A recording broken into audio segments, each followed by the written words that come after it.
Akkam jirtu hordoftoota koo nagaa keessaniin ani obboleettiin teessan lafan jirutti nagaa koodhaam. Akkuma beekamu obboleettii koo kanarraa waanan baradheen isinii qabadhee dhiyaadheem. Obboleettiin keenya kun jiraattuu magaalaa duukam turte. Guyyaa tokko akkuma carraa gara magaalaa Finfinnee nama biyya Arabaa deemu gaggeessuudhaaf dhufte. Akkuma beekamu karaatti mucaan hojjetaan poolisii tokko wal arganii wal barraa jedhee bilbila lakkoofsa ishee irraa fudhate. Isheenis lakkoofsa ishii kennitee fi biraa adeemte. Achii booda bilbilee fi si jaaladheen jiraa jedhee waa'ee jaalalaa dhiyeessee fi isheen illee rakkoo hin qabu walii wajjin jiraachuu dandeenya jetteen. Achii booda warri ishee qabeenya hin qabanii san dura garuu maatii ishee baay'ee gargaarti. Manallee akka ijaarte fi maatii ishee haala gaariidhaan jiraachistuu dubbatti. Achii booda obboleessa kanaan wal arganii mana kireeffatanii akka haadha manaa fi abbaa manaatitti walii wajjiniin jiraachaa turaniin. Obboleettiin kun san duraa akkaawuntii ishiitirraa mallaqa guddaa ni qabdi. Hojii hin tuffattu, hojii gaarii ni hojjete turte. Maatii ishiillee baay'ee gammachiisti. Haadhaaf abbaa ishii ni gargaarti. Obboleessa kana wajjin erga walitti dhufanii erga birrii akkaawuntii ishiirraa akka jiru baree birriin yeroo hundumaa kan ishiiti wacii kan ta'u malee inni wanta ishii gargaaruu fi waan ishee cinaa dhaabbatu tokkollee hin jiru. Mana kiraa kan kaffalu isheedha.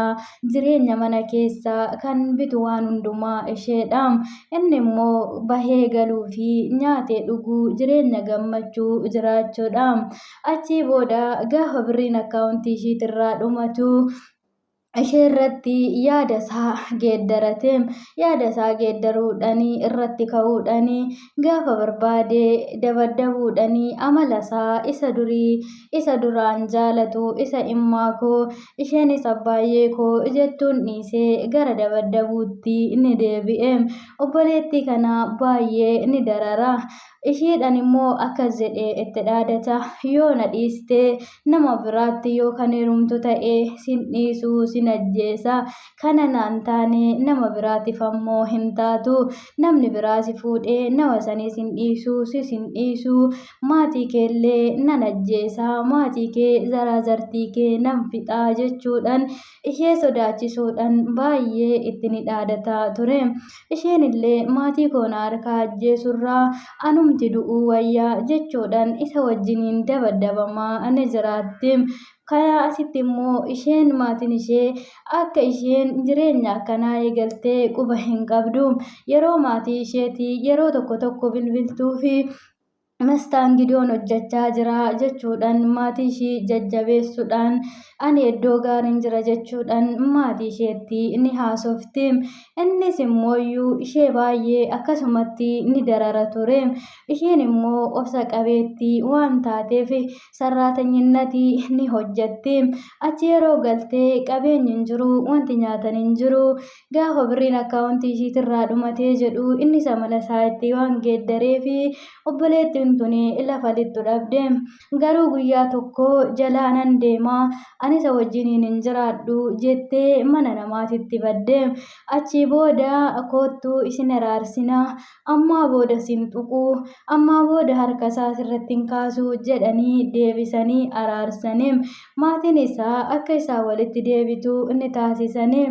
Ichumaan innis immoo iddoo wayiititti akka araaramanii fi mana qopheessee mana sanitti dhaqanii achii booda jarri walii wajjin dubbatanii ammaa booda hin tuquu jedhee waadaa seenee jaraan immoo bahaatii deemaa jedhee walii galanii biraa sokkanii.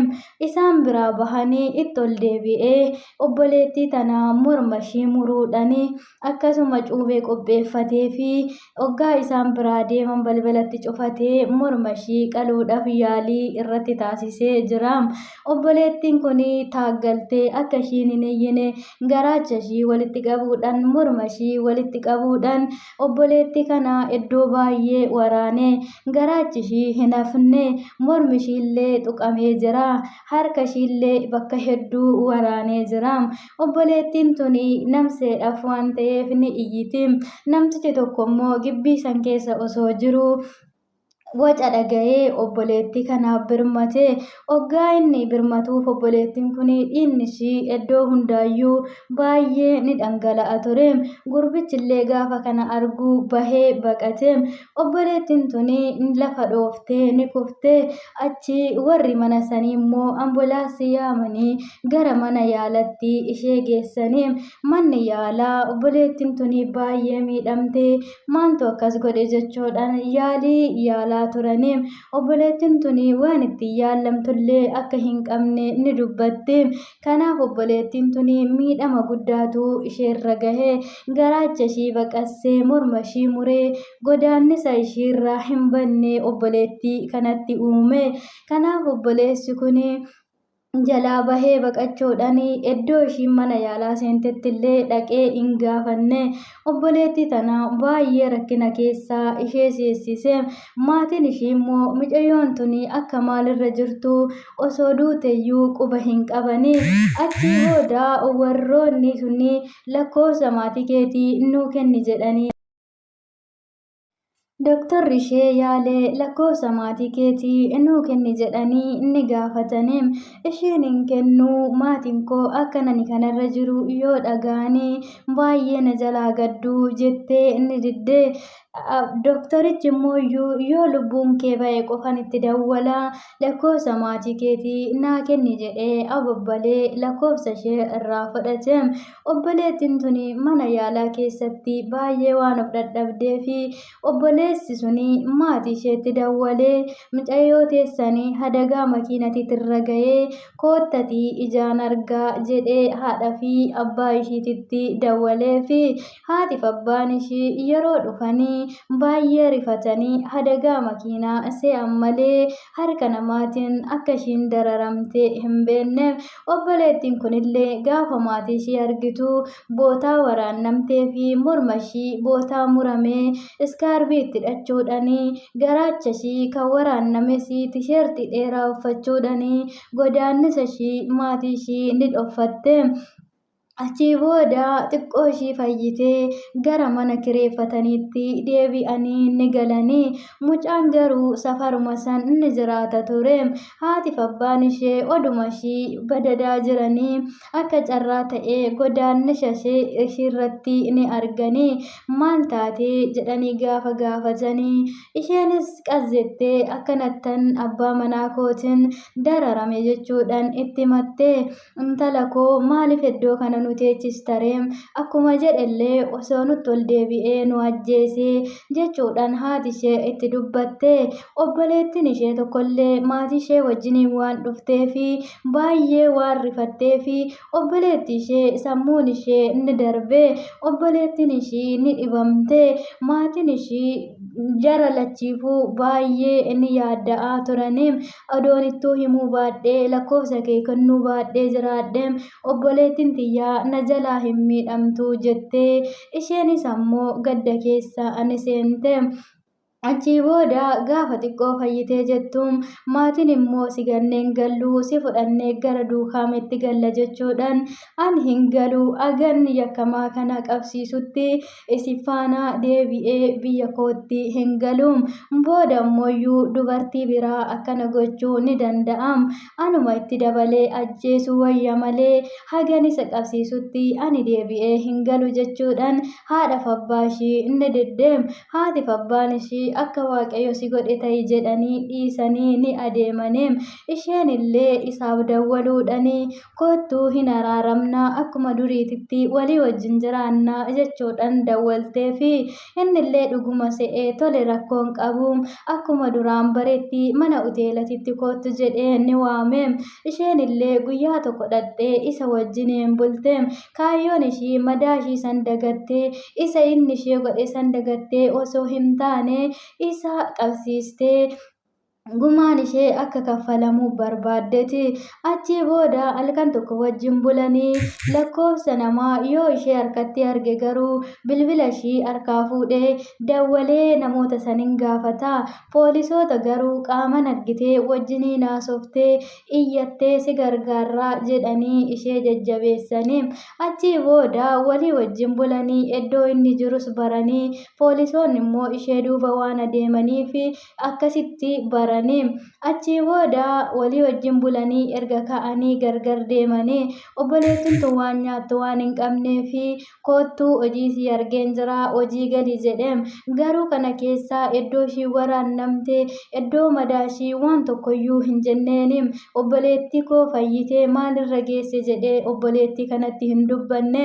Achii booda fuudhee mana hoteelatitti ishee galchee odoo hojjechaa jirtu obboleettiin tun hojii dadhabdee lafa ni dhoofte. Warri mana hoteelaa maal taate jedhanii gaafannaan adagaa makiinatu narra ga'ee jetteen. Sarraatanyootaa achi keessa hojjetaniin akkas jettee itti himte. Achii booda abbaan hoteelichaa suuta jedhee gaafatee jennaan isaanan dararame isatu na miidhee jettee itti himatte. Achii booda hojiin hojjetin jedhee biddi libsii kenneefi iddoo hirriibaa kenneefi akka isheen jajjabaattuu fi nyaatas akka argattu ni taasise. Baay'ee gargaaraa ture. Obboleessi kun achii booda iddoo sanii jalaa ni bade.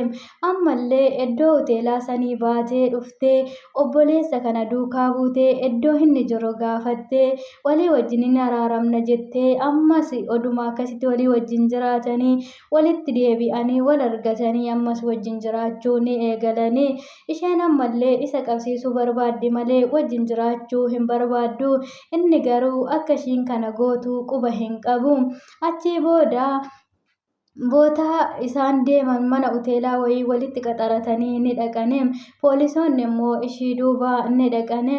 Achii booda obboleessa kana ni qabanii fi amma gara mana hidhaa geessanii firdiin itti faradamee jira.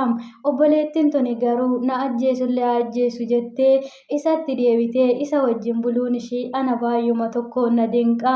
Kanaaf anatti ammaa booda yoo natti gadi dhiistanii poolisoonni yoo na gargaaru baatanii ammallee lubbuu koo na balleessa.